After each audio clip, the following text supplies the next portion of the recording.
I'm Wade Sankey. This is the Sankey Rodeo Show podcast from the cabin right here on the ranch in Sankey, America. It's not going to get any better than that. You just will go. Welcome to the show. Thanks for having us. Levi, what's your last name? Louma. Levi Louma. Yep. Kalyn Beasley.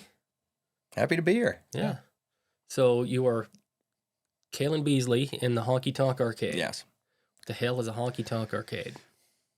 I don't know. It is it's a name. I came up with the name because I needed a rhyme. And That doesn't rhyme. It doesn't rhyme, but arcade does rhyme with and now you had to put me on the spot here, and I don't know what where it comes from, but I have a song called Be Here All Night, and I needed a rhyme with a word that said aid, and I can't think of what it is, but I came up with Honky Tonk Arcade. It's a troubadour's delight in a honky tonk arcade. So when we were thinking about what we would call the band, that's when we thought, well, maybe it's called the Honky Tonk Arcade. Well, it's a pretty catchy name. It's pretty catchy. Yeah. There's a funny story behind how that came about, too. And it's a funny story. It's an interesting story anyways about how that came about. We thought about it. It was the first name we thought of when we... What year was that we got? 2022, November. November 2022. And it's the first name, and then Kalyn kind of... We had a rehearsal, and then we got back the next week for the next rehearsal. And Kalyn goes, I don't like that name. I think I'm going to get sick of it. And so we literally... What was the name? The Honky Tonk Arcade. Oh, okay. But Kalyn was like, I think we're going to get sick of it. So we spent a good month. Oh, at least. We didn't really ever come up with anything concrete. And then we had a gig. The reason I got the band together was because I'd put a record out that had a full band on it. I'd been a solo acoustic songwriter for many years, 7 or 8 years. And so I made a record that had a full band on it. So I got the band together. And the band got us into a festival called Tree Fort in Boise. And that was in March. So we spent the whole winter, December, January, February, rehearsing every week, all through that time, and got ready for our gig there. And so then we went to Boise and played what was really our second gig. We played one gig before we went to Boise. That was in Cody on St. Patrick's Day.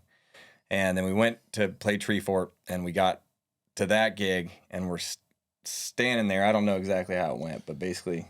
Well, you got up, and we still didn't pick a band name yet. And so I thought we were just going to go, I'm Kalyn Beasley, And this is the band. And yeah. And now he gets up on stage, and it was a pretty healthy crowd. Yeah.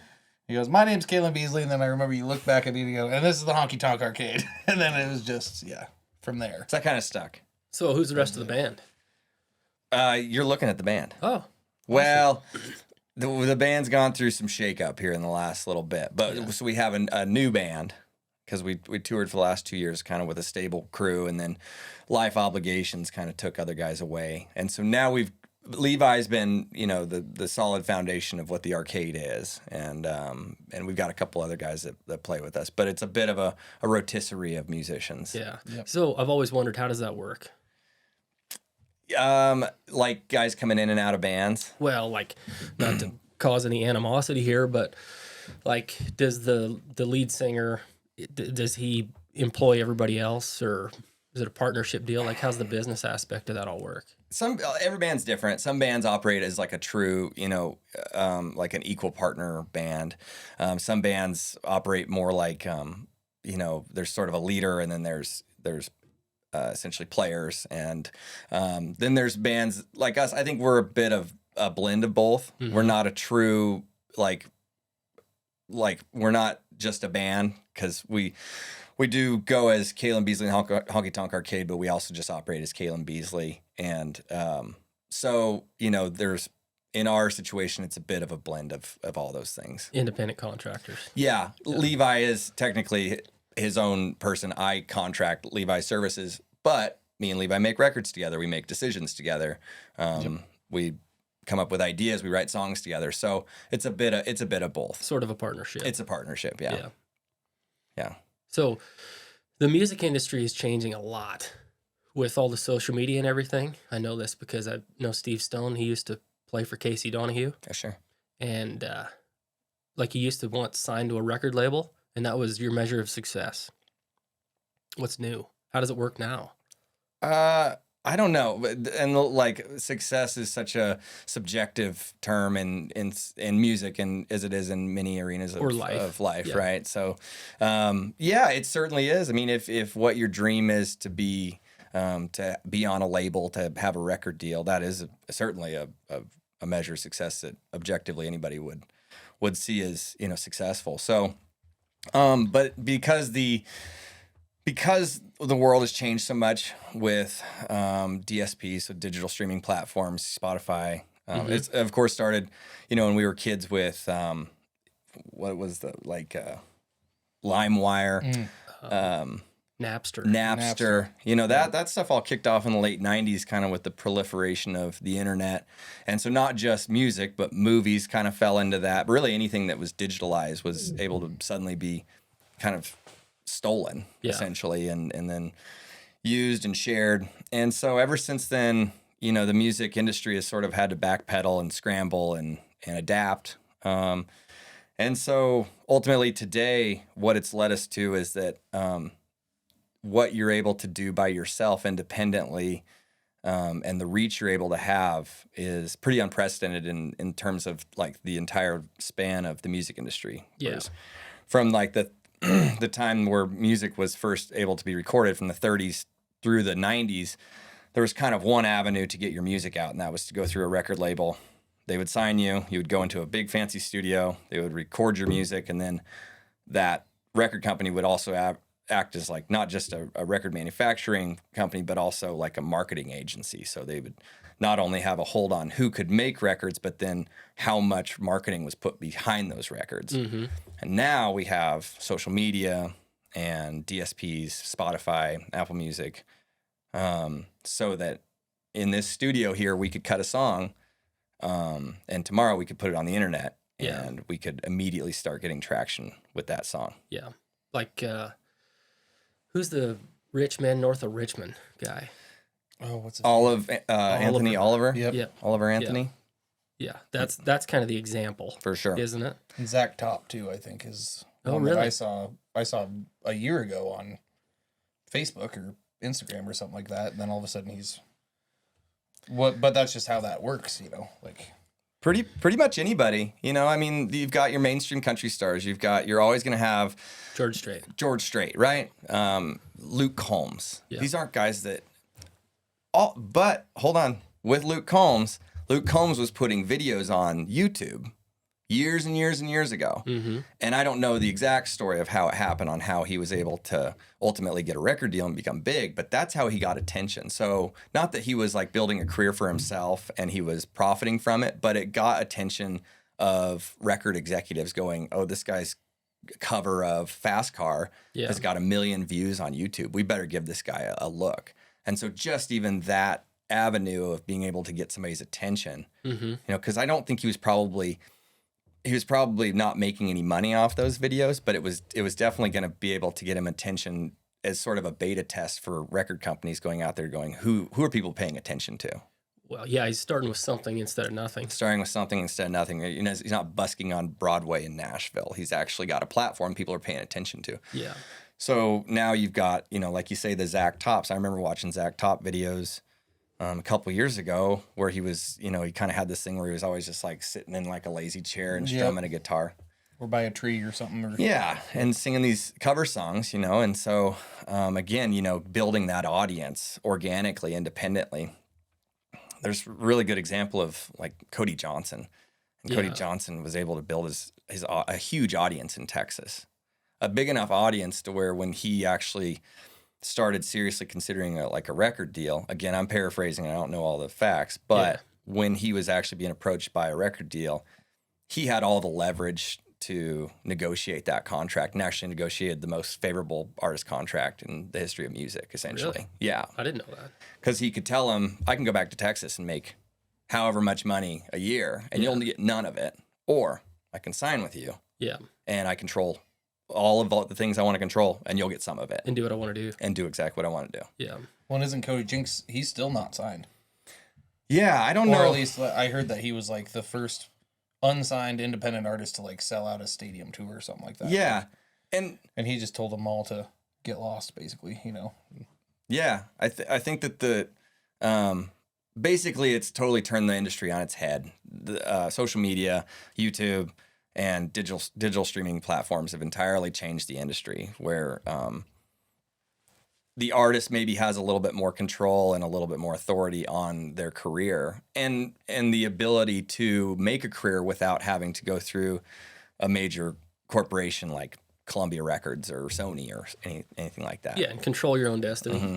Yeah. So I don't know where we started to get to this point, but Honky Tonk Arcade. Yeah. The level of success that you can, I guess back to the success. I think that they back in like the 80s, 70s, 80s, even 90s, like when you got a record deal, you could go, like, where were you buying music? You were buying it in a brick and block store. That was, Yep.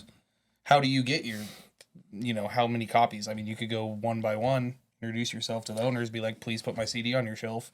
Yeah. Or your record company that already has all these contacts, and we can just print them all, we'll ship them all to everywhere, we'll put them right up front. Like, that isn't a thing anymore. No. Yeah, now they're like, we'll put up money for you to record a record, but we can do that. Now I think it's like, oh no, we're just gonna put a bunch of money into PR. Yeah, essentially, record companies kind of act more as like your advertising agency anymore. Yeah.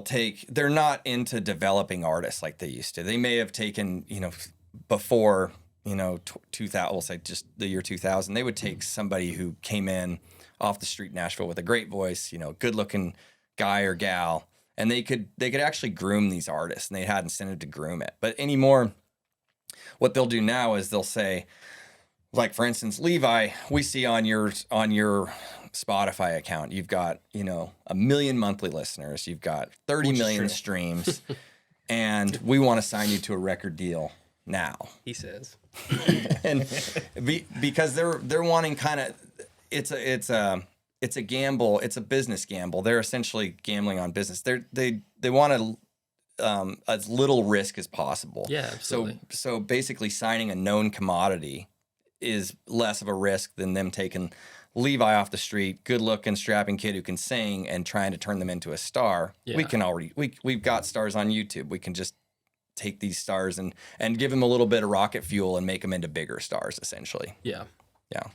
Yeah, give them an opportunity to make more. Yeah. Yeah. Yeah. It becomes a win-win for both parties if everything goes well. But a lot of times now, like, especially with the way that social media sort of found itself with, like, viral songs. So somebody writes a song, but they only record like 15 seconds of it and put it on TikTok. And that 15 seconds becomes super viral, and it becomes sort of a trend. Like, maybe there's a dance behind it or whatever. We've seen it. We've all seen it, right? Yeah.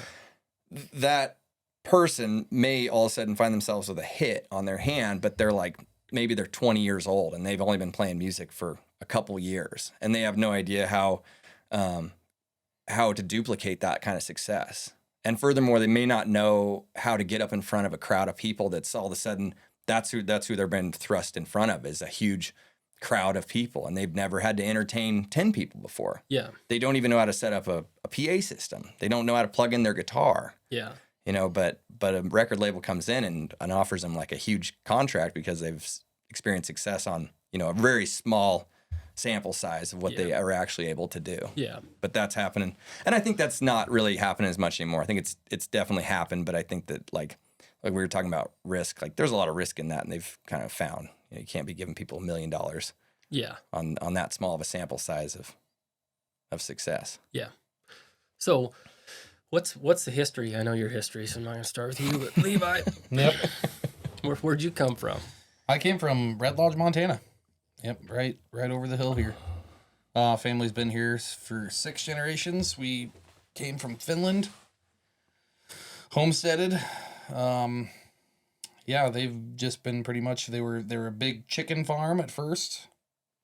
Thousands of chickens. They used to sell eggs down at the Laurel supermarket. So they've been here that long, for 6 generations. Yep, 1885 or 6 or something like that. That was the Wild West. That was, yep.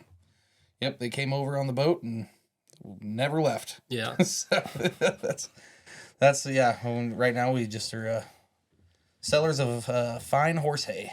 So that's my day job when we're not out playing music, being hoodlums, running around. So how'd you get into the music deal? That's kind of a funny story. Basically, I wanted to be a drummer, and my band teacher, when I first went into band, she told me I couldn't be a drummer because there was too many drummers, and she made me play saxophone. That made me pretty upset. So I took private lessons for a year, and then the next year auditioned, and I was like, I want you to audition me, and she let me play drums, but I also had to play saxophone. Do you want to name the name of the teacher? No, that's all right. Okay. I don't even really remember it right now, honestly, but it was kind of a spite thing. But I just never quit doing it, I guess. Pretty much chose to do that over sports all the time. Anytime that I had to, you can't do drums if you do this, well, I'm doing drums. So yeah. And then pretty much 17 years old, I started doing bar gigs. And Kalyn, I was established a little bit of a reputation, and Kalyn called me. What year was that we did that record? 2016. 2016. He called me, and Jimmy called me, Wheela, and we did Northerner out at Jimmy's MK Music Ranch is what it was called. And that's how I met Kalyn. And but yeah, he never called me to play drums after that. But then years later, when you were looking for a band, you did call me, and that's kind of where you played rock. You played in bands. I played all in during rock and roll that time. bands. I played. Yep, I did a funk band for a while. Lived in Billings. I tried my hand at jazz. Wasn't very good at it. Did you like it? I liked it, but I don't know. I was more into. I've always been. My mom would listen to the Highwaymen and Irish folk music inside. My dad would listen to Metallica and Black Hawk out in the shop, and that's my kind of musical. It's a pretty good mix. Yeah, so it's pretty. Yeah, Levi's actually he's not just like a caveman beating on drums. Like he understands all the different facets of percussion. So he's a lot of people don't realize that about him, but he's actually an incredibly talented drummer. Yeah, it's and not schooled. It's not like a caveman. What's the one step up from a caveman? Neanderthal. Yeah, that's what it's like. Yeah. Well, I can make fire. You're not at the bottom. Yeah, I'm not at the bottom. No, it's been a wild ride, man. So, and I don't think it's over. Yeah, Definitely far from over. Yeah, takes a lot of gigs just to get. A lot of gigs. Just to get to the point where. I mean, we've played hundreds just in the last couple of years that have. Blown me away, like taking me farther than I've ever thought. So yeah, it's been fun. It's been a pretty good time. So, what about the songwriting? Is that strictly you, or do you get in on that? 99% of it is definitely Kalyn. Yeah. I would say for sure. I help arrange some stuff. Yeah. In terms of full band, but I mean, you pretty much have the songs. Like there's been one tune that we co-wrote together, and that was a good mix. But other than that, arranging isn't really songwriting. But yeah, it's this guy over here who does. So what do you mean arranging? He makes up the words and then you come up with the music? It's more of like dynamically how the song would flow, I guess. And it's obvious. It's just because I'm a drummer, and basically what parts I'm gonna play is gonna kind of dictate maybe how the song is felt, I guess. Mm-hmm. The energy behind it, the words and the chords and everything that you wrote is intact, but how you may emotionally connect to it might be different if I'm playing a really loud, if I'm doing a big, drum thing, or if I'm being really reserved and kind of. But I mean, Kalyn listens really well, and we work together a lot on that. And still, Kalyn is pretty much we understand each other pretty well.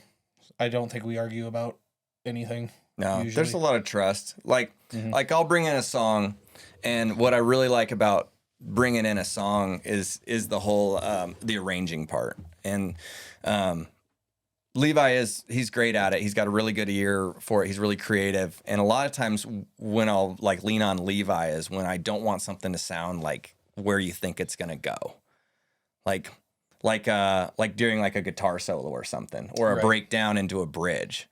And a lot of times it's really easy to just go to those really predictable areas on, let's just do this thing because it's the way that probably everybody thinks it's going to go. And we'll kind of have that conversation. He'll almost we've worked together enough now where we kind of know, like, let's not do the conventional thing everybody thinks we're going to do. Let's try something different and see what that sounds like. And when you're working with somebody that's really truly musically gifted and talented, you can have those conversations and actually go somewhere with it. Yeah. Whereas other times, if you're not with somebody that you can have the conversation, with somebody that's not able to do it, he's actually able to do it. So yeah, I think our songwriting relationship is kind of an important one in terms of him musically being able to take where we want to go musically, and with the words that I brought in for the song. So your stuff is way different. Like I think it sounds really different, and I kind of thought that was a genre that you were shooting for, but it sounds like you're just aiming for different. We're just aiming for different. Yeah, I think so. I mean, in some ways, I mean, I don't think we're trying to be like, we're not trying to be unlistenable or so like eccentric where, just for the sake of eccentricity, but I think that we've listened to enough music, we've played enough music, and I think that's the point we are when our careers is like, we're at least able now to hear that and go, let's not go there. Yeah. Let's try left field. Like and maybe it doesn't work. Maybe like left field is like, it just doesn't fit. And at least a lot of times he'll say, or I'll say, let's try this. And I'll say, just humor me. Like just try it. If it doesn't work, we'll go back and try the other thing. Or he'll say the same thing to me. Just humor me. And we'll try it. And sometimes I'd say most of the time it does work. We'll try something that's kind of weird, and maybe we'll mess with it a little bit, but usually we kind of come up with something different that's really, it's fun for us. It keeps it interesting for us. Well, and that's kind of the artistic aspect of it too, right? That's what's going to keep AI from taking over the music industry. I think so. Yeah.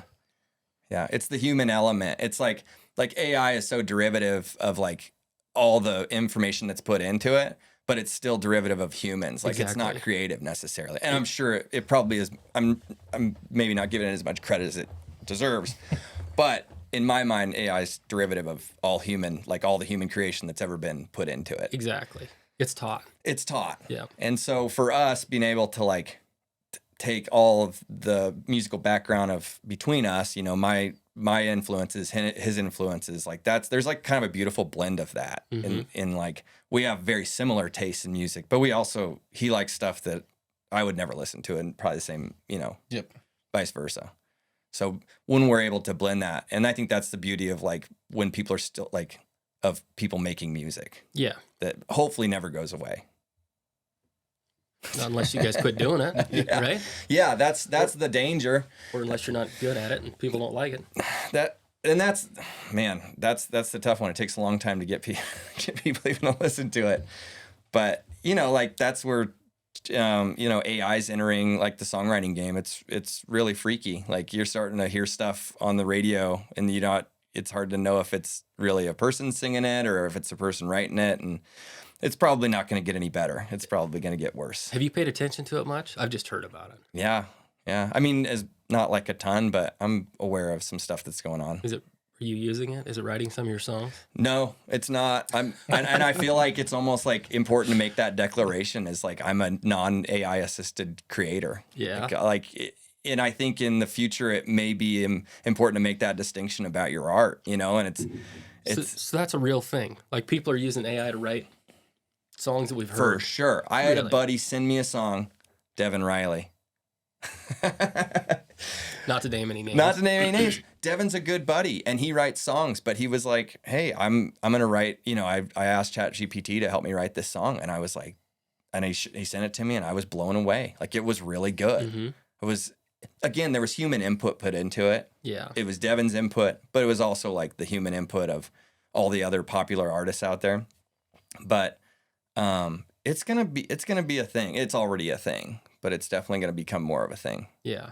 And I always like to say though, like, it's not like we haven't been using technology to write songs. Like I have a paper rhyming dictionary, right? Like pretty analog piece of equipment these days. It's literally like a paper rhyming dictionary. But at one point there was no collection of rhymes. Yeah, it was all put into a book. All creativity. You'd have to like think of what rhymed with tire or whatever. Yeah. And now, to go beyond my little paper rhyming dictionary, I can just go on like rhymezone.com and find the same thing. Yeah. So it's not like we're not technologically assisted. Yeah, tools. I mean, tools are They're tools, tools. whether it's a guitar or drums. They're tools. So it'll be interesting to see, like, is ChatGPT a tool for writing songs, or is it just writing your song? Yeah. At what point is, like, write me a song that has A, B, and C to this beat, to this tempo, in this key. And is that still okay? Because I'm just using it as a tool. How are we going to know? You're not. At some point, you're not. Yeah. It's going to be so good, you're not going to know. There's even, like, AI ads on Instagram, like people talking to you like this that are like, I'm an AI, person. You can barely tell. Yeah. But you can still tell because your eye test. It's just your ability to tell a human from a non-human. But it's not going to be long before all that stuff's. I think it's really, yeah. But yeah, for the songwriting thing, it's gonna be very interesting. Okay, enough about witchcraft.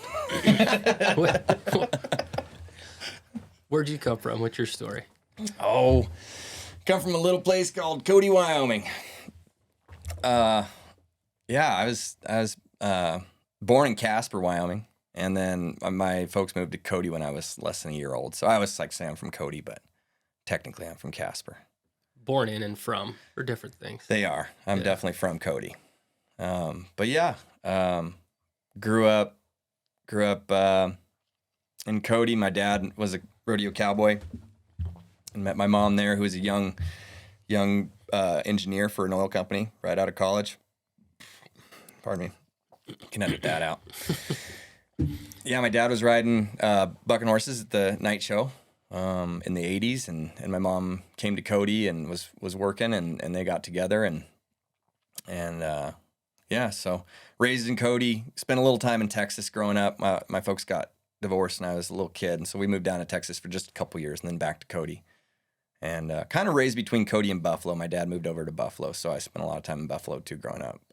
Between Cody and Buffalo, and yeah, didn't play music or anything growing up. Just kind of rodeoed, wanted to be like my dad. Yeah, actually rode bucking horses. Actually got on some bucking horses. Yeah. Yeah. Which I think is cool. I mean, there's a lot of people that sing about rodeo that ain't never strapped one. Yeah. I think that's awesome. Yeah, for sure. I went to John Forbes's rodeo school when I was 15. Yeah. And yeah, so I got on a few, quit when I was about 22, 23, and started playing music. Like, got kind of into music as I was getting out of rodeo. I was just tired of getting hurt, tired of falling off and hurting something, and I also just didn't want it as bad as, I know guys, you got to want it. And I didn't, but I started really wanting to play music and get in front of people and starting to write songs. So that was about in my early 20s, going to school at Montana State. And yeah, then I just started bands and I kept going from there. Moved down to Texas. Yeah. Yeah. Where were you in Texas? I know you spent some time in Austin. I thought that was just for music stuff. Is that? Yeah. What's the scoop on that? Yeah.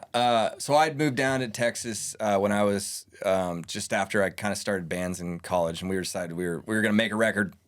We got a Kickstarter, raised a bunch of money to go to Nashville and cut a record, and then we were going to go set the world on fire and show them how to play music in Texas. So Kickstarter is just funding? Like a crowdfund, yeah. Okay. So we crowdfunded, like this band I had in college, like we'd raised like $10,000 or $12,000 to go down to Nashville to cut this record, and I had no business making a record that cost that much money at that point in my career. But we made that record, and then we moved to Austin. The whole band did, and then the band fell apart, like most bands do. And so, anyways, I lived in Texas. I lived in Austin for about 2 years, just kind of playing around a little bit, and then moved back to Wyoming in 2014, 15. So. Yeah, been back in Cody for about 10 years now. Yeah. So why'd the band fall apart? You don't have to go into details, but. We How old were you? I was 25. Yeah. Yeah. So just different, we had one guy that we'd kind of, and to tell you the truth, it's like one of the worst things I've ever done, but we kicked him out of the band. And just a really bad decision, a really selfish decision at the time. A good guy. a really good guy, and we kicked him out of the band, so it ended up being just 2 of us. And then my partner at that time, who was a fiddle player, he ended up starting to play for like pretty big Texas bands, like started playing for like Bart Crow and going on the road, like riding a bus. And we weren't like me and him together with our band, like we were a long way from riding a bus. So for him, he was getting busier doing those gigs. And I was just basically at that point, my girlfriend at the time had moved to California, and I was sleeping on a couch, and I was just like pretty, it was not the most fruitful time of my life. Yeah. And so just kind of started thinking about getting back to Wyoming. So as he was playing more gigs with his other bands, we just weren't gigging at all. And I just saw no reason to be in Texas anymore. Yeah. It's too damn hot and crowded. So you said you didn't have any business making a record that cost that much, but did you learn that much from it? Absolutely. Yeah. Yeah. I mean, you always learn from your failures more than your successes. So we made a really good record, like in terms of like production wise, it was top notch. I mean, it was made by produced by a guy named Andrew Petrov, he's gone on to win Grammys for stuff with I can't remember, but he's gone on to have a lot of success. And we were making records with him when he was kind of cutting his teeth, and we didn't really even hardly have teeth grown in to cut. But we had a good, like a really good record that we'd made, but just too much money thrown at, not enough talent, basically, at least on my end. Was it talent or was it knowledge? Probably, experience, knowledge. Yeah, I mean, it takes, at that point, I'd only been playing music professionally for like a year or two.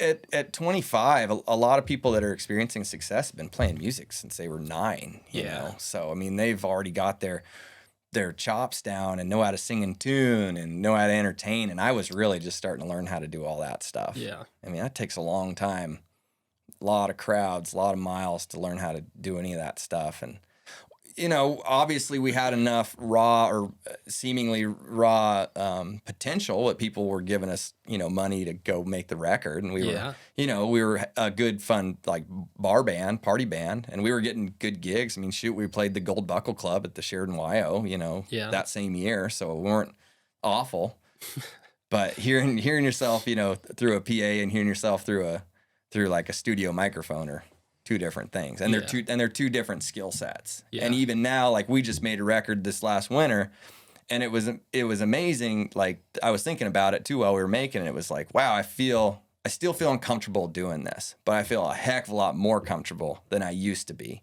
making records. And unfortunately, like that's the only way to get good at that kind of stuff, is it takes a lot of time, and then consequently it takes a lot of money to do stuff like that. Yeah. Does that record still exist?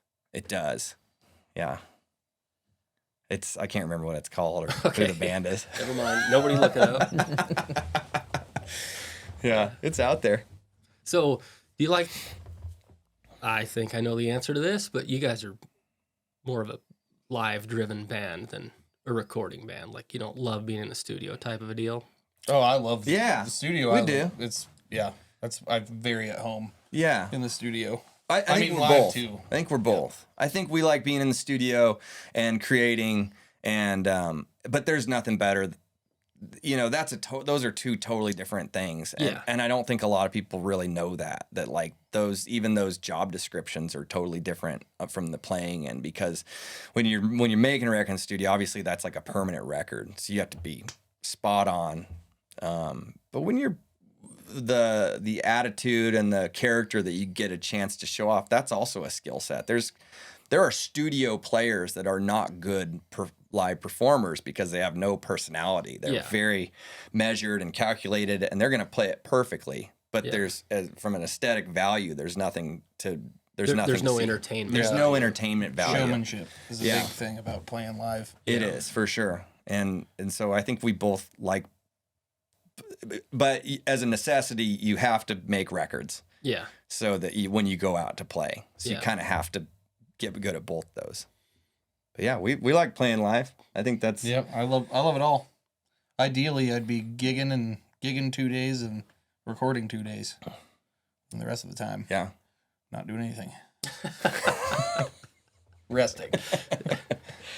Gigs wear you out, man. Yeah, you need a couple days after you go on a run to recuperate, I guess. Yeah, So when did you realize that this is like a real job and started treating it like a real job? Oh man, I guess I've always kind of treated it like it was like, well, no matter what anybody says, like this is what I'm gonna do. So I guess it's always been a high priority for me. But man, I don't know. Like, I don't even know how to. Can you think of?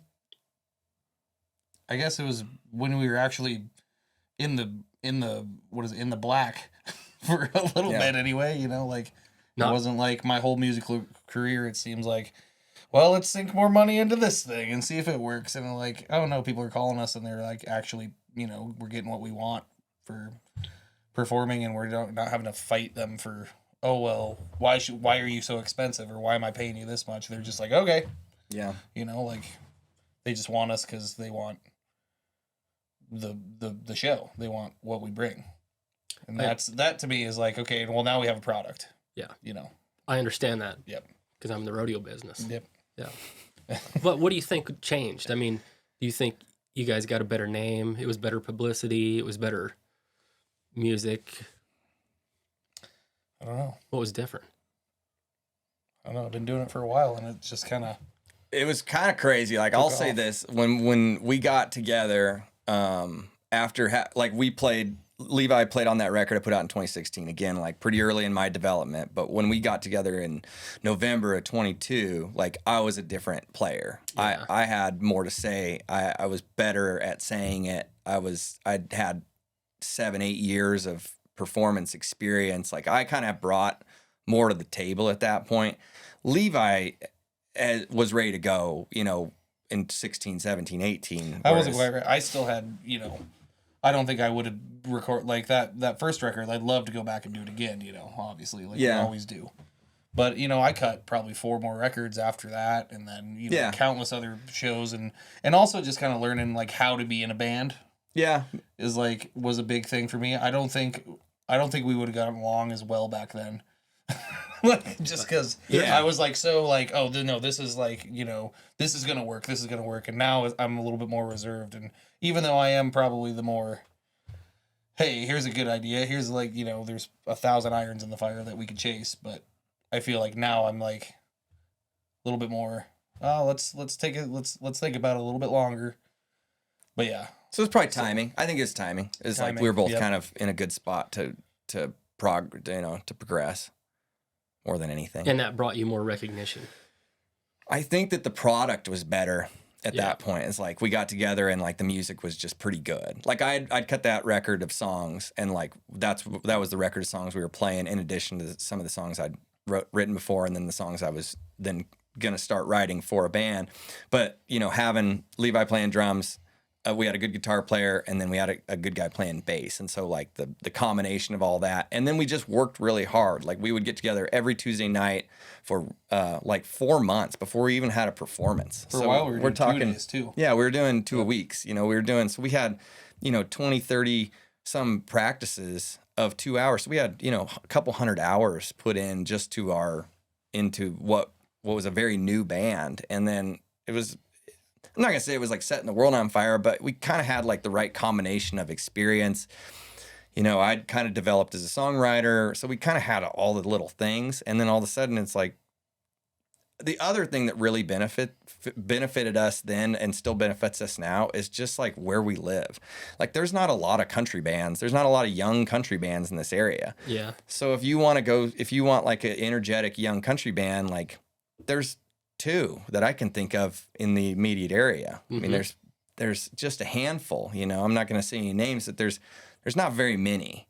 And so if you got a rodeo or a street dance or whatever thing you got going on, that's kind of Western affiliated, like it doesn't take too long to get to our name down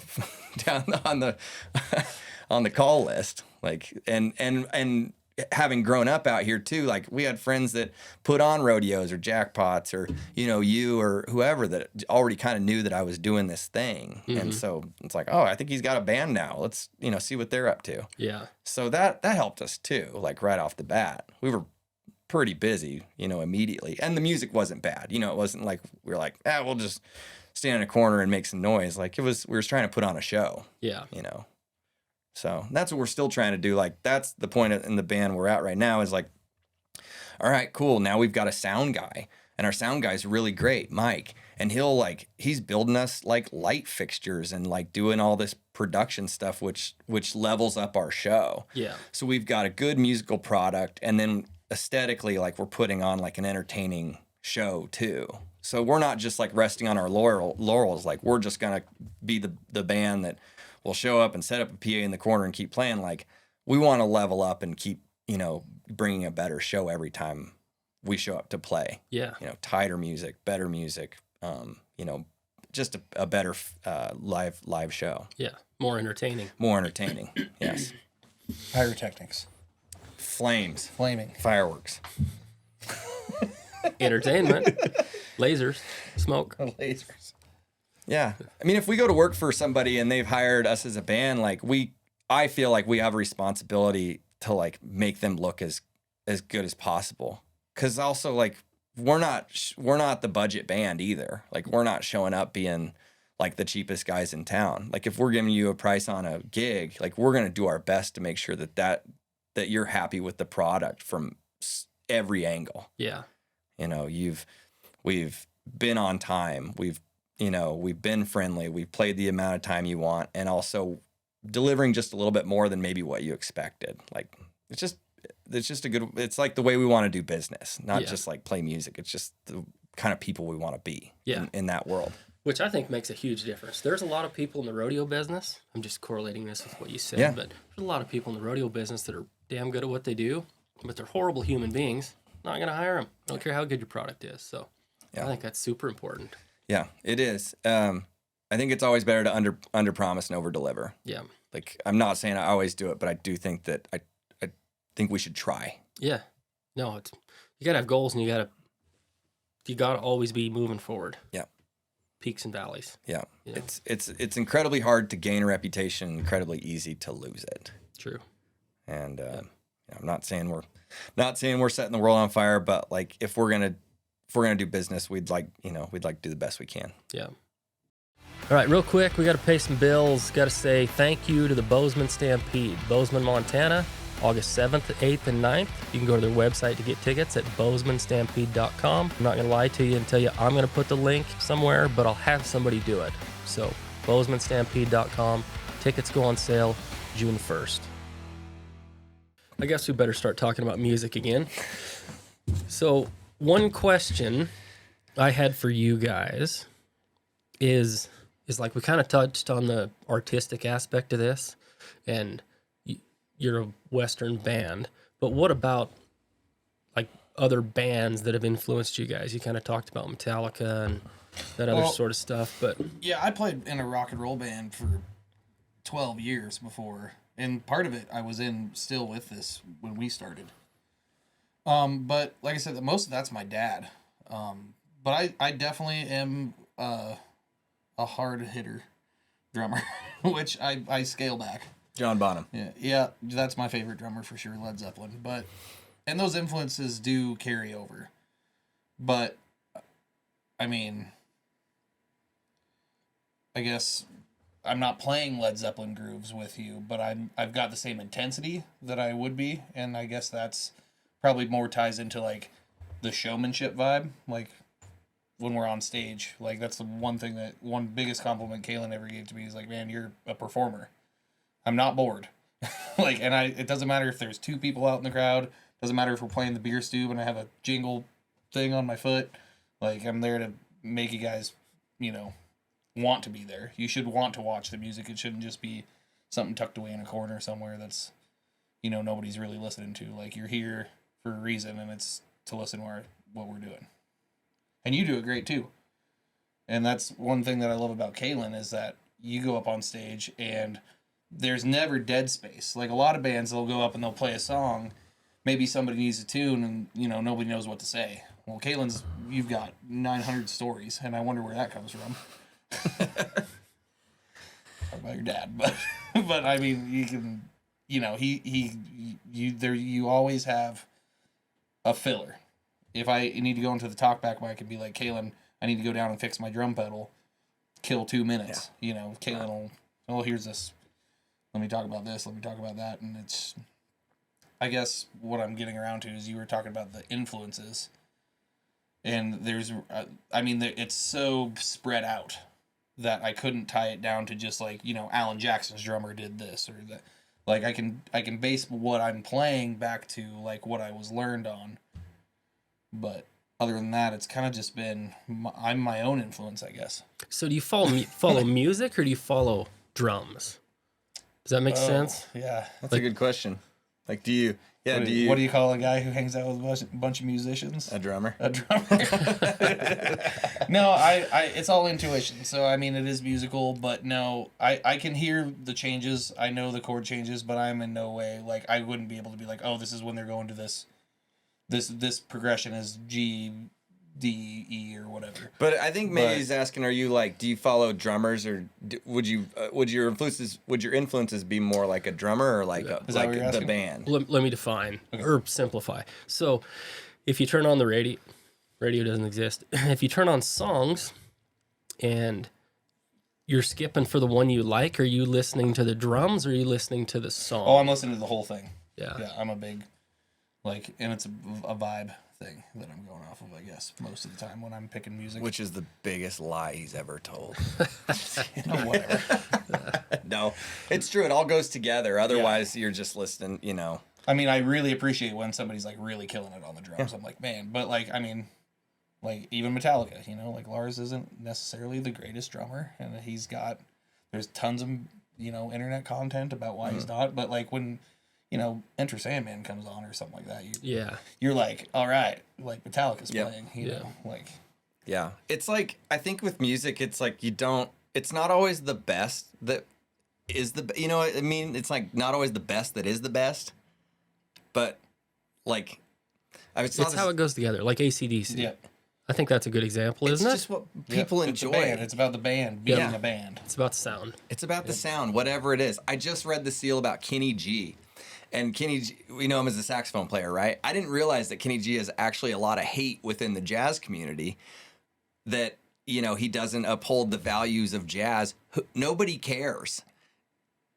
Name a bigger saxophone player than Kenny G.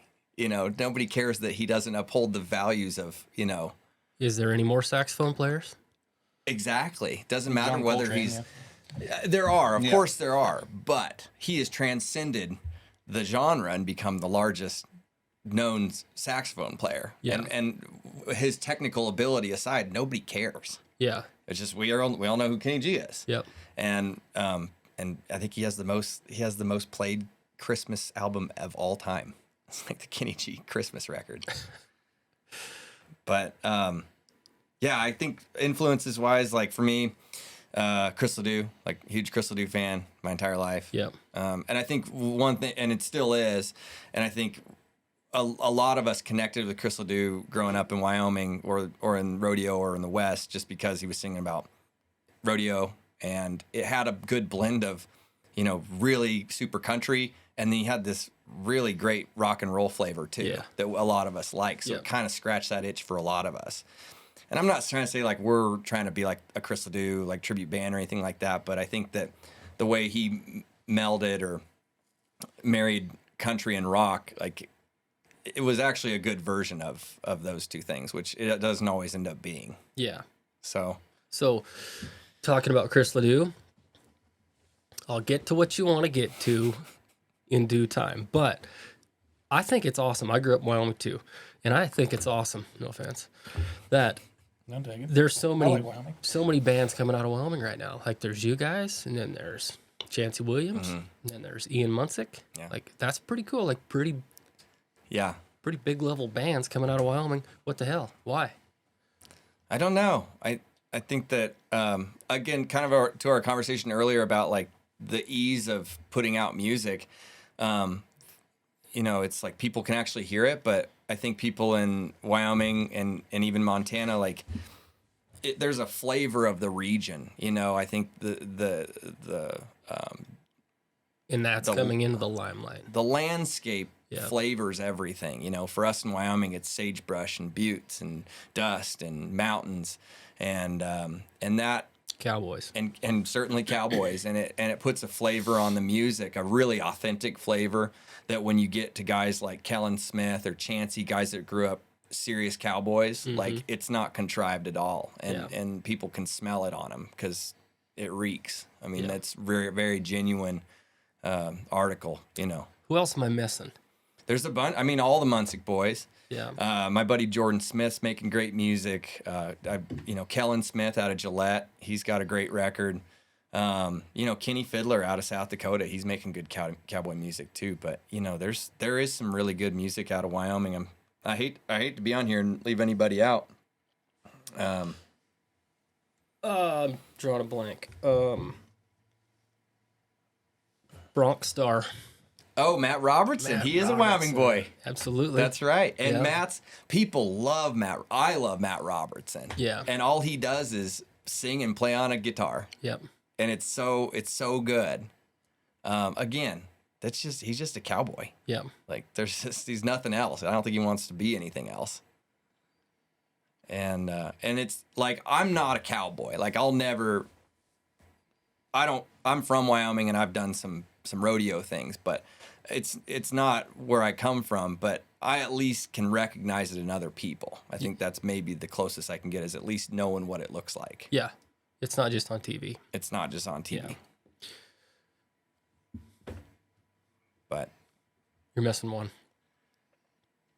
Oh, Ned LeDoux, of course. Yeah. Did I ever tell you that Ned drummed in my dad's band when I was a kid? No, but I believe that. So when I was, I wasn't very old. I was probably 10 or 11.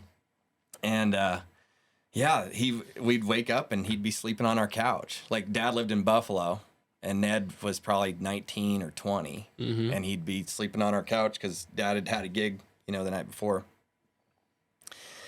I think Ned had a band in college. I don't know the whole story, so I don't want to get it wrong, but Ned had a band in college in Casper, and then I think Dad was his next band, and then I think after he left Dad, he went and drummed for Chris. Yeah. Because I think the drummer of Western Underground broke his arm or something, and Ned came in and drummed. Did you ever meet Chris? I never met him. Is your story over? I never met him. Did you meet him? Yeah, I did. Yeah. I met him quite a few times. But you were around at least Bo, right? Yeah, me and Bo high school rodeo together, but funny story, and we'll get back to Ned, but the first time I ever met Chris, I was pretty young, and he was playing at Great Falls, and we had the rodeo. And Ike and Chris used to rodeo kind of together in the same era. And, I mean, I knew Chris LeDoux as Chris LeDoux on the radio. Ike didn't give a shit about any of that. So he's doing a sound check in the building, and we're at the outdoor arena, and he decides he's going to go over there and say hi to Chris. And so he says, do you want to go meet Chris? Yeah, sure do. So we walked over there right in the middle of a sound check, and I mean, it is loud. There's nobody in there, and Ike just talked his way in there. He walks right down the center aisle, and I'm just toddling along behind him. Walks right up to Chris, just screams at him, "Hey, turn that shit down so we can visit." I was just like, Chris, you that's really him. You can't say stuff like that. And it was just pretty cool to see Chris in that light. And then it kind of ruined it, because then I got to know Chris and realized that he's just a person like the rest of us, which is what made him awesome. I saw him. I remember one time, just the couple times I saw him walk into the bank in Buffalo. Yeah. And it was that kind of thing. Like, I've only ever seen him on his CD covers. Yeah. Like, this guy's not a real person. And there he's just walking in the bank. And kind of a cool story. The other time I saw him was when I was going to bronc riding school, Johnny Forbes' bronc riding school. And we met at the Sinclair in KC. It was like 7 a.m., middle of December, snow flying everywhere, cold as hell. And we're all meeting there. Johnny's meeting there, and all of us kids, I was 15 or whatever, and we're very nervous, as you would be. And we're getting ready to head out to Hep's Indoor Barn there out in Barnum. And in out of the blowing snow, the bell jingles on the door, and we all look over, and by God, it's Chris LeDoux walks in the Sinclair there. And John immediately, they're buddies, so he goes over and talks to him, and we're all he has our attention now. Yeah. Now you're thinking we're really doing it. Now we're really getting on bucket horses, and there's Chris LeDoux. Yeah. And he goes and gets a couple cups of hot chocolate because he was taking his wife ice skating on the Powder River that day. Yeah. It was a hell of a memory. Yeah. And then we went and climbed down bucking horses for the first time that afternoon. Wild day. Yeah. Well, glad you got to see the red wall. Yep. Been back to the red wall a few times. That's depressing, isn't it? I love it back there. You ever been to the hole in the wall? Nope. Don't ever go. Oh, he's pulling your leg. No, I'm dead serious. So I grew up thinking like Butch and Sundance, hole in the wall gang. Like this is gonna be the coolest spot on the planet. It's the most depressing thing ever. It's cool country, but there's this big long red wall, and I've got lots of friends back there like Heps and Graveses, and that's why I went back there and asked them, okay, where's this hole in the wall at? Like, that's it. All it is this ridge line that's red. Really?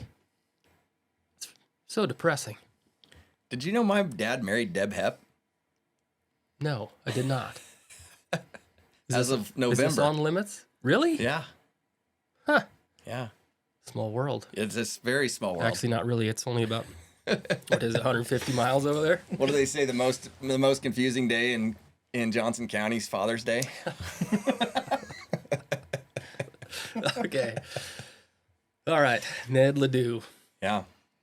Yeah. Wild. Yeah, what are you guys doing? I can't believe it happened. We went down and cut a record in Austin this winter with Cody Braun from Reckless Kelly, which is a dream come true for me. I've been a Reckless Kelly fan for a long, long time. Yeah, that's one of my favorite bands. One of the bands that got me into wanting to play music was Reckless Kelly. Mm-hmm. And through a friend of a friend, I was able to reach out to Cody and ask him if he wanted to produce my next record. And he said yes, which still blows my mind. And we went down and cut a record. Well, I should back up. We'd been sending songs. I'd been sending him songs for the record. A little pre-production is what they call it. And so, I'd send him 20, 30 songs, and basically we nailed down 15 or so to go in and maybe consider cutting seriously. And he kind of takes a look at a couple and he goes, well, I think I could get a buddy of mine to sing on a couple of these, or a couple buddies of mine to sing on a couple of these. And I don't want to throw out names right now because one's yet to happen. But when we're in the studio, I was a little nervous about asking, but Levi kind of prodded me. I have no shame. He said, You never know until you ask. Yeah. Me and Levi had written this song called Ranchin Rich. And it was kind of based on Levi's experiences as a real life rancher and my experience as a songwriter knowing ranchers. And so we carved it out together, and Cody Braun really liked the song. And so we cut it. And then in the studio, I didn't want to ask, but I kind of mentioned, like, I know Ned, he played drums for my dad. I don't know him super well, but he might be a good candidate to do a duet on this song or feature on this song. And Cody says, well, I know Ned. I'll give him a call and see if he wants to do it. And there it was. We got the cut back from Ned, and it was pretty cool that, there's Ned's voice on a song we wrote. Yeah. And it's going to be coming out in June. So pretty cool deal. I mean, I've been obviously a big Chris LeDoux fan for a long time, and I think Ned does a great job carrying that torch, and he's got some great music of his own. Yeah. And so just really pleased and honored to have him feature on that song. So. Yeah, and that's pretty cool, and there's a story behind it too. Yeah. Yeah. Yeah, it's kind of a little bit of a full circle moment, being that, like, this guy used to sleep on our couch. Yeah, exactly. When I was a kid. Yeah, right? And he's grown up to become a serious artist and songwriter. And then, you don't want to be presumptuous, like thinking that something's good enough for somebody to sing on. But I think it's pretty validating when somebody does say, yeah, I think that's good enough to put my voice on. Yeah, and reputation, just like you said earlier. Yeah. Yeah. Kind of like he didn't have to do that. Yeah. And, not like it's the greatest song in the world, but I think that he identified with the song, and really the premise of the song is that Ranchin Rich would be a hell of a lot better than Ranchin Poor. Yeah. And so we're pretty tickled that we got that feature on that. So. Yeah. So when's the whole album come out?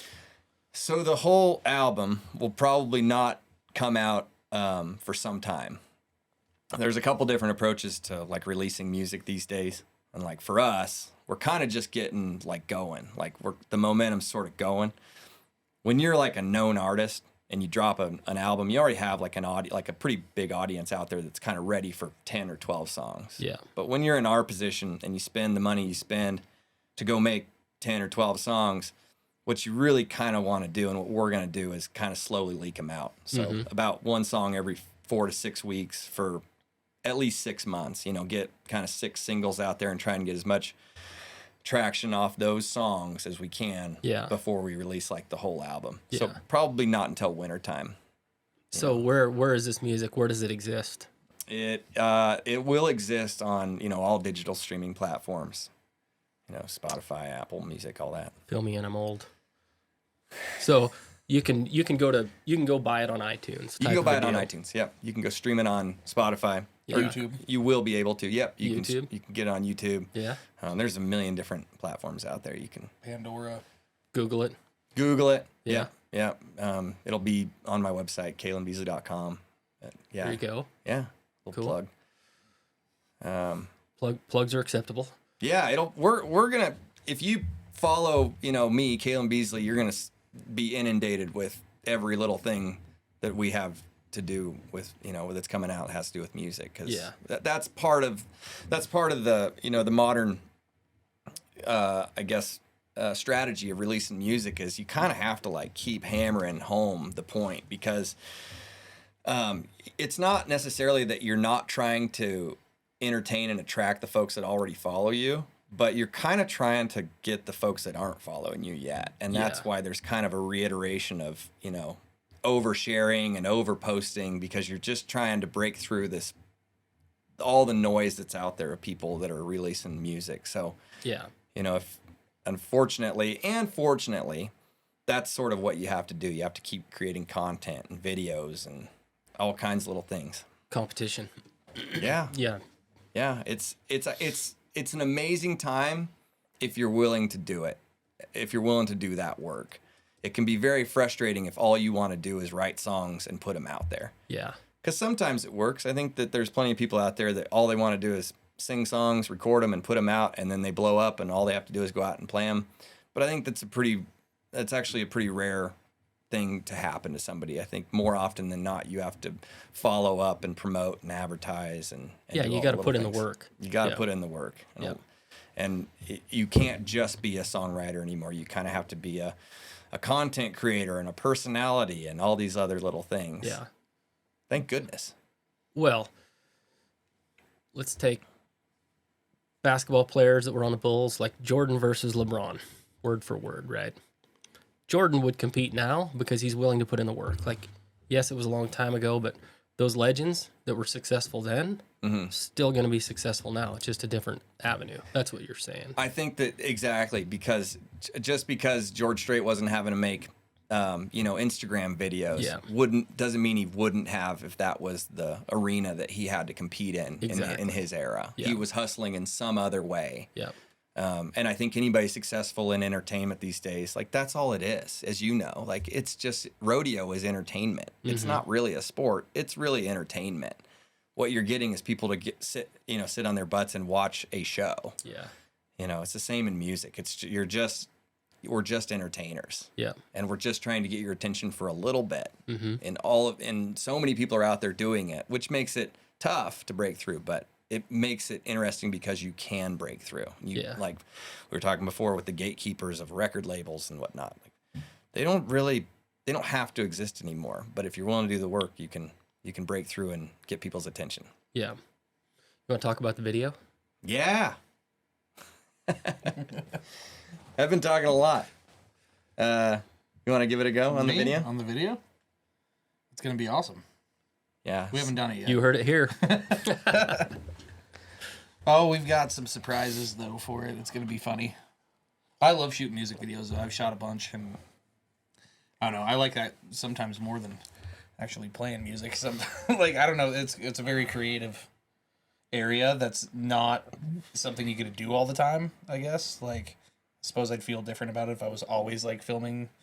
Yeah. And I'm not even filming. I'm just kind of the guy who's like, hey, here's a funny idea. What if we do this? And then kind of watching it come to life. But I don't know. Are we leaking the whole thing? What are we doing? Are we talking about it? When's this coming out?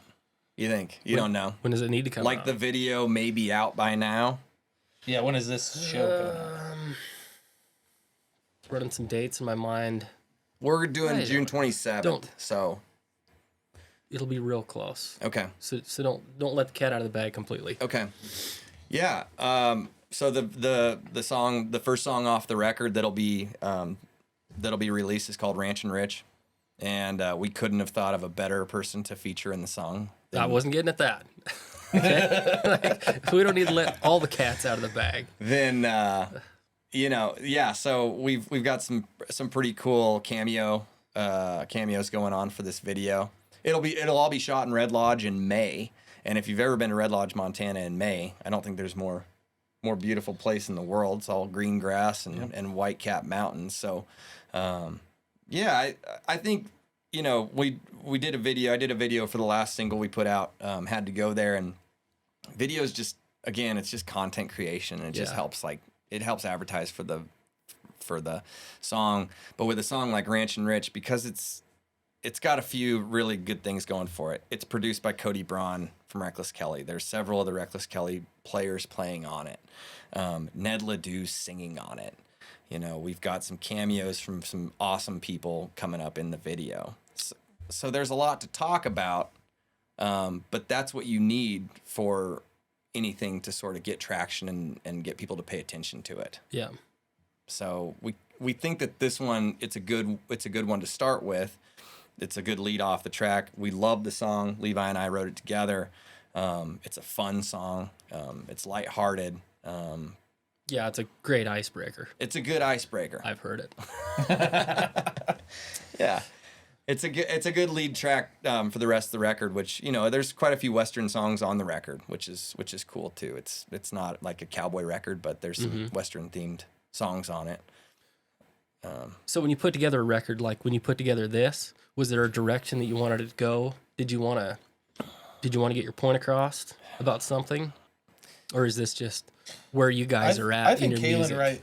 I think you write more like each song is its own story, and I don't think you tend to write in a linear like this is what's happening in my life. I'm going to write like 5 songs about like this sort of feeling. I think you kind of, and this is me just kind of gauging off of all the different songs that you've brought.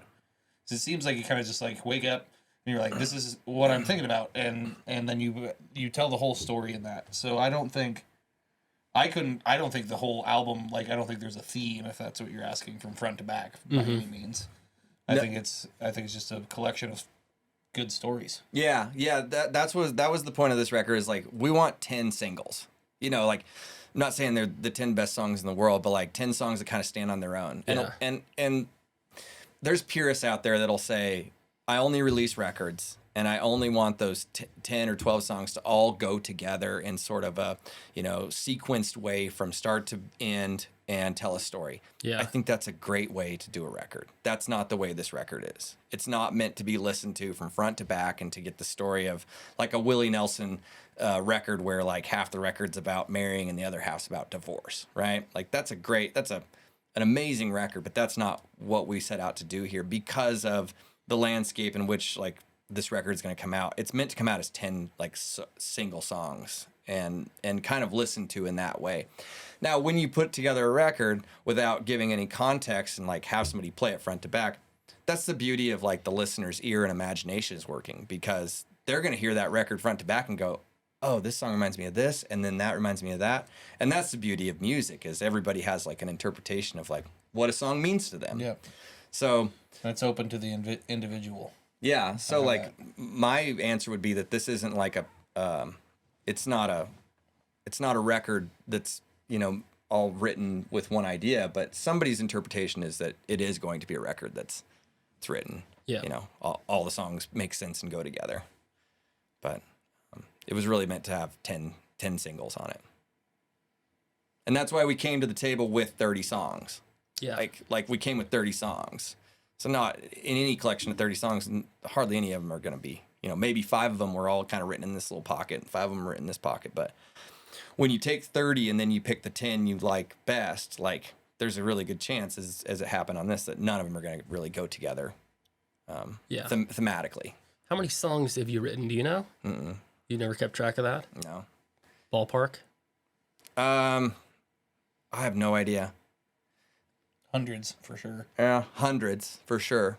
I don't know if I've written 1,000 songs, but it's been, It's got to be close. It's hundreds. Yeah, for sure. More songs than I can remember. Yeah. Yeah, it's not like some of them, some of them are 3/4 songs, and but it's a lot. It takes a lot of songs. Yeah. It takes a lot. What's your least favorite song to play? Ooh, that's a good one. That's a good one. Actually, funny enough, we never ended up working it up. I'm but interested to hear your answer to this. Well, that's where I'm coming from on this, because I think of like Margaritaville. Mm-hmm. How many times that poor bastard had to play that song? Yeah. Yeah. It's so much different. Like, still to this day, though, like when there's a good crowd in front of you, I don't think there is a bad. I'll play anything you want. Yeah. Like when the energy's there and everything. There's a really good story I heard, and I'll quickly paraphrase it, but it was essentially like somebody, one like low tier artist, had a chance to sit in and kind of get candid with Toby Keith, and and the low tier artist got comfortable enough over probably several glasses of whiskey to ask Toby Keith, "How do you do it, Toby? How do you go out there every night and play Red Solo Cup?" And Toby Keith said, like, "I got 3 jets, dude. Like, if people want to hear Red Solo Cup, I'm going to play Red Solo Cup. Like, my life depends on it." And I think for me, it's different because I don't have like a hit. I'd have songs that I've recorded that I kind of wish I wouldn't have recorded. You know, like just songs I'm like, and I'll have people come up and be like, "Will you play that? I really like this song." And it amazes me. Like, really? You like that song? Mm-hmm. And that's why it's really important to be careful what you record, because it might become like a song that people really like, and you might have to play it forever. I haven't, knock on wood, had to deal with that yet, but I know that that's happened to people where Ray Wiley Hubbard wrote Redneck Mother. Yeah. He's got to play that song every time he goes out. Yeah. All right, but you're dodging the question here. I don't know. I don't have an answer to it. I think I've definitely recorded some songs that we just don't play anymore, and we don't play them for a reason. I think every artist does that, though. Yeah. I think it's impossible not to have those songs. Do you have one? Man, there's some that I'm like, this song can be over, but like I said, it's all depending on the gig. Like, is there a crowd that's like really into it? Like, totally changes my perspective of it. But I don't know. I guess we've been playing Never Knew. That's the longest song I think we've been playing. And so I guess like if that song comes on and like maybe there's it's not that great of a gig, I'm like, all right, I've played this song a lot. Recency bias is a thing. Like, you always like your newest stuff. Yeah. Yeah. You just, like, if you ask any songwriter like what their favorite song is, it's always like the newest song they wrote. So I'd say that Never Knew, and it's not like I love the tune, and like I said, if there's a full crowd that's singing along, doing the whole thing, I'm just as happy playing any other song as that. But it's kind of one of those ones. It's like, oh, you kind of feel like, oh man, how many times have I played that song? We're always working up new songs too. So like our catalog's pretty big. We'll leave out more songs, than kind of we think about sometimes. We'll be like, well, why don't we throw this one back in? Oh shoot, well then we have to throw this one out. I write a lot of songs and I've written a lot of songs over the years. So like it gets to be to a point where like something's got to go for something to come in. And if I've written something new that week and we're really digging it, well, something's got to go for this to come in. So a lot of times it's like, we'll have to throw out something that we probably like for something that we kind of dig because it's fresh and new. Yeah. But it's always there. We always have it. Yeah. When you listen to yourself or when you listen to your music, do you like listening to it or do you just pick it apart? I don't know. I saw this hilarious. Pick it apart. I saw Not this. you, but I picked the drums apart. Yeah. What's the meme I saw? It was like music my friends like and music I like, and it was like they went together. Yeah, it's a and then it was Venn music that makes money, and then in the middle of all of them, it's music that I make. Yeah, that was pretty funny. I think I'm starting to make music I like to listen to, and I think it's taken a long time. I think it's taken a long time for me to get to that point. Yeah. Like I've always been behind my music that I'm doing, but like I haven't felt more at home than what we're doing currently, especially because it's just like everybody that I'm like can show this to, nobody gets like scared of it. Like, but also like I truly love it too. Like I'm like, no, this is like really like what I've always tried to do was like this style of music, but like I don't know. I think, you know how like people are like, I don't like the sound of my voice. Mm-hmm. I feel that same way. Like I get cringed out by my own voice too, and I think plenty of singers do. I think you got to be a pretty hard narcissist to really love your voice. I don't know. How do you like? Do you like listening to yourself back on the podcast? Is it No. like you hate it, right? Well, I can't. I probably won't listen Hate's to a this. strong word. I could. I'll probably listen and then I'll mute when I talk. Unmute. Well, honestly, I could care less about my role in all of this, but like a little bit of artistry is you do some leather work. I know you've done that. Everybody's probably already done that. Mm-hmm. Always done that. But like you do some leather work and then you think, oh, that's the best thing ever. And you get to looking at it and you just like, I can't keep leather work around. Like I don't want to have my leather work around. Oh, really? Because every time I look at it, instead of thinking that's cool, I'm thinking, should have done that different. Could have done that better. You know what I mean? That's where that question stems from. We'll get mixes back, and that's the worst. Is like when you hear like kind of an unmixed, like a really raw vocal. For me, it's a raw vocal take. Yeah. Like you get a raw vocal take, and you're like, that sounds rough. In my head, I was just killing it. Yeah. You know, And then that's the beauty of like production is that like people have no idea what goes into like making a song sound like good on the radio. They do a lot of things, you know. There's all kinds of levels that they adjust, but yeah, I don't know if you ever get comfortable with the sound of your voice. Maybe you do. Well, I feel like that's where Cody came in. He did an immense job. He was just the final word, you know. He's like, that is good enough. Quit.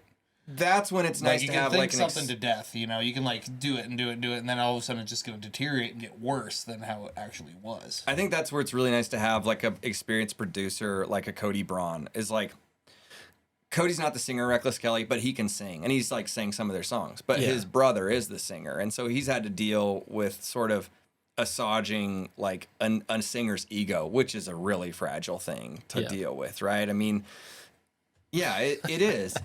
And so, like, having somebody with, like, some authority when you're singing a track back to say, nope, that's good, or no, that needs some work. Like, it is nice because we've done some self-production before, and self-producing's great, but you don't ultimately have somebody with, like, a lot of experience and authority kind of coming back to you and being like, no, that's out of tune, that was off time, or however it works. Like, when you're working with somebody that's super experienced, it's really nice because if you do a good job, they're going to let you know, and if you're not quite there, they're going to help you get there as well. Yeah.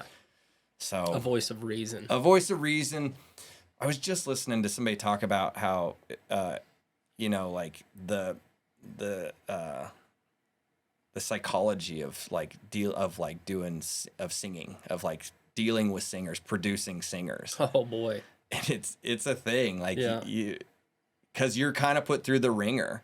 When we were talking about earlier, like live performance versus recorded performance, like when you listen to like somebody's live performance, you don't hardly hear any, as long as they're like in the ballpark of being in tune, like you'll never hardly know that they're out. As soon as you hear it through like really good stereo speakers, through a really sensitive microphone. Yeah. Oh, it is a humbling experience. Yeah. And so having somebody that can kind of like deal with the mental game of coaching somebody, you've been in there when I've been singing, and it's like, it gets grueling, especially when you're really struggling with a part, you know, it can be taxing. You can definitely like pit out, and you're like, God, I'm never gonna get this, and you just want to quit. And having somebody in there that like you say, voice of reason helps you get through it. we have such hard problems to deal with. I love put. this is the first time ever having like an actual talk back kind of button, recording down in Austin. But I mean, the delay was so like, because Cody would like, you could obviously tell that he would like process it. Mm-hmm. So I'd like play this part, right? And I was like, man, like I felt solid, but then you'd like wait and there'd just be silence. You don't know whether he's thinking it's great or not. Yeah, let's do that again. Like you're just waiting, and then like you play it. Sweet. Yeah. Like, and then you're like, come on in, and you're like, oh, thank God. Yeah. Like it just was. Yeah. It was nerve wracking, but like like I said, it was a good stress. Yeah. Kalyn doesn't believe that there's good stresses. And there is. You'll learn. You gotta stress it. Yeah. What choice do you have? Like if I went in, like I don't know. We're not gonna get into this debate right now, but yeah. It was a good stress. I was stressed out, but in a good way. I wasn't freaking out, but I was like, obviously, senses were honed. It's on record, right? So you're like, that your performance there, you're gonna have to live with for a long time, and that's the scariest part about it. Scary part about it. Very scary part. Yeah. And it it's like, did you come with your A game that day? Did you get enough sleep? It's like all those factors go in. Maybe you did, and it's just like nothing will work. Yeah. So, but that's. And in my experience, the only thing that has ever ruined my performance was like poor attitude from like somebody else. Yeah. Somebody else having a bad day. Then all of a sudden, like, now I'm not. I don't want to be here. I don't want to be around this person. Yeah. That didn't happen once down there. The vibe is an extremely important thing, like in a recording atmosphere, right? Absolutely. Yeah, because you want a certain amount of pressure, like almost like it's like a subconscious pressure, like this matters. Kind of like playing live. But have live. fun. Like what? Like playing live. Like playing live. Yeah. Like have fun, but yeah, we're all depending on you. Yeah. The question I want to end with, or to start the ending segment with, is where do you guys see yourselves in 5 years? And what do you want people to know about you? So that's 2 questions. Do you want me to start? Yeah. I think what we're doing now in these years is building our regional following, which, I think that being that Levi and I both like living in this part of the country. I like living in Northwest Wyoming. Levi likes living in Red Lodge. And we have no plans to move to like a city or make any moves physically to advance our career. Yeah. Not going to Nashville, not going to Austin. No, we're not going there. Like not only do we have responsibilities that keep us here, but we genuinely like the area and we like the people that, inhabit the area. Mm-hmm. And maybe most importantly, the lack of people that inhabit the area. Yeah. And I think a lot of that feeds into the art too. Like, I think that for me as a songwriter, like if I had to live in a super intense high competition area, like it would ultimately come out in the art. Whereas like I live in Cody, which I think actually benefits me as a writer.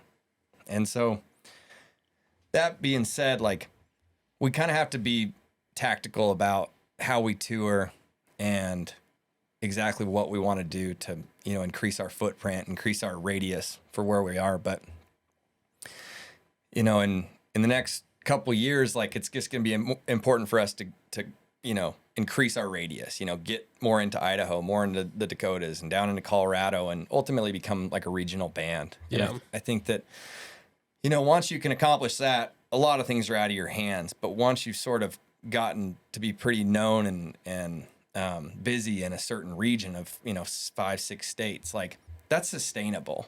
Like it's kind of hard to count on expanding past that. But if you can exist and kind of, dominate's not the right word, but like work regularly in those areas, like that's sustainable and you can actually build a career like that. So I think our goal in 5 years is to be, in 5-6 states, all the states that surround us, and not necessarily have to stay on the road full time or move to a big city. I think that in 5 years, if we were doing that, which I think is definitely possible and probably likely if we keep on the, trajectory we're on. Yeah, I agree with all that. Like I said, my whole goal, my whole musical career has just been, can I pay my bills playing music, and can I do all the farming and ranching without having to worry about, profit or cost or any of that. Like literally that's my goal. Is I've always loved it. That's been my thing. I didn't want to go to college to be a business major or a doctor or anything like. I wanted to play the drums. It's what I want to do. As long as I'm doing that, I'm happy. And we're on a pretty good path to just making this what we do. Yeah, and I think that those, like the goals we have set for, getting to be, a little bit more regionally known, like those are really achievable goals. Like becoming viral isn't like a goal you should have. Well, and you don't have any control over it. You have no control over it. That's the biggest thing about it. Yeah. But you can control, becoming, like a commodity within your region. Like that's something you can do through like what we're doing now, putting out records, playing shows, making connections and regularly putting out music. And like I said, it's really difficult if you're going to stay in an isolated spot to kind of tour nationally or become an internationally known band or artist or whatever. But it sure helps with all the tools we have at our disposal with, social media and streaming platforms to get our music out there. But, I think we'll both be pretty happy to, be able to live where we want to live, pay our bills and play music and live in this awesome area. Yeah. Yeah. What do you want people to know? That rumor's not true. The rumors all are not true. Yeah. I don't know. That didn't actually happen. We're all just telling stories, right? And that's kind of like to touch back on kind of what we were talking about a little bit, that, you never, I always try and do something. If I'm going to do something, I want to at least have a story come out of it. Mm-hmm. Like, it doesn't matter if you're making money at the end of the day. It doesn't matter. Like, at least I want to be able to tell my great grandkids someday, hey, this is what happened, or talk it into my phone or whatever technology is out there at that point. Think it into whatever Elon Musk's little brain thing is he's doing. Yeah. Have a story. And that's what we are, is storytellers. We're entertainers and storytellers. And if we can get people to listen to them, that's what I want them to know. Listen to the stories we tell, because they're pretty good. Yeah, I agree. I think that, you kind of touched on a little earlier, like we kind of have to do it. Like we have to do this. Like it's in us. Storytelling and playing, and expressing ourselves through music. Like it's not necessarily anything we picked to do. It's when we don't do it, we don't feel necessarily like ourselves. I would like people to know that, we work really hard to make our songs as authentic as possible to us. And, we really do love what we do, and we're going to keep doing it. Yep. I'm not stopping. All right. Yeah. Kalyn Beasley and the Honky Tonk Arcade. Levi Louma. Where do they find you? KalynBeasley.com. We're on Instagram. You can just, I think it'd probably be linked right here. Kalyn Beasley, Kalyn. Great. Never heard of her. Here. Just in a big, it'll be here, featured here. I'm looking at that camera. And yeah. It's fun for your editor. Yeah, Spotify, Apple Music, anywhere you stream music, anywhere you download tunes. We're on YouTube and Instagram, all the Facebooks. And come to a show. Live. Where are you playing? Live. Yeah, we'll be playing all over Montana and Wyoming this summer. So check our schedule out. Anything major? Red Ants Pants. Yeah, Red Ants Pants, Harlow Music Festival. Cook City, we got that. Yeah, Forget Me Not Festival in Cook City. Yep. We're going to leave somebody out. But Music on Main in Bozeman. Yep. That'll be a fun one. Yeah. Sweet. Sounds good. Thanks for coming. Thanks, man. Thank you.